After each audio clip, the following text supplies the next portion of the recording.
Okay, without a shadow of a doubt, it's getting harder and harder to have Parkinson's.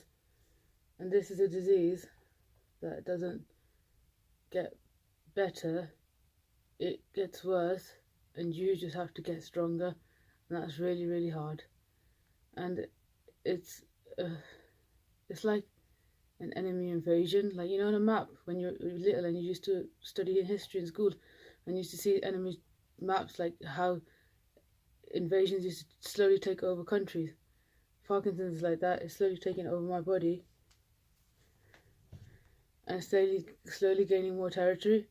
So right now, my hand is so stiff. My whole body is. It's like someone's turned off the lights, and I'm trying to push electricity through to the limbs, but it's not working. And society doesn't wait for someone with Parkinson's. People don't stop and say, "Oh yeah, you've got an appointment at 10 o'clock, but because you've got Parkinson's and your medication's not working, it will delay it. You have to be at certain places at certain times, and there's no ifs and wills." Like when I say to someone I've got Parkinson's, they like nod and shake politely, but then when it has an impact on some appointment or our relationship, and I go, my medication's not working, they don't realize how reliant I am on medication. Okay, and like I can do things now, but everything feels so forced and so hard, and I hate my dependency on my medication to feel human.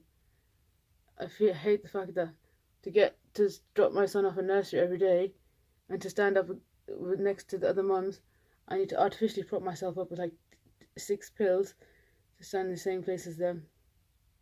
And I don't think anyone sees the struggle behind the scenes, because when I'm on, I go out and I act normal, and then when I'm off, I come home and just hide and wait for it to pass. I had a really, really bad day yesterday, like a really, really bad day, like uncharacteristically bad.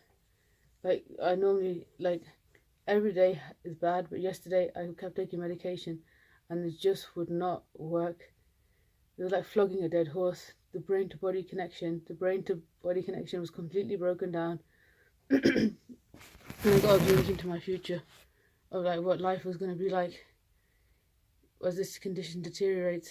And I'm being put up for DBS now. I had DBS 2, 3 years ago and it failed, and they want to do DBS again, and I feel like DBS might be my only choice. I have a counselling appointment that I have to be at in 30 minutes, and I can't drive there. My counsellor is quite good though. She understands, but it's still hard. How do other people cope with when they go off and they have responsibilities and they want to live a life? And how do other people cope when, like, with the grief and the demise of the old self? Like, it feels like you've lost your old self. I know everyone changes, and I know everyone's not the same as they were 5, 6 years ago, because nothing is permanent. But I just feel like I'm grieving over the loss of the old Chancellor. I don't know how to reconcile that.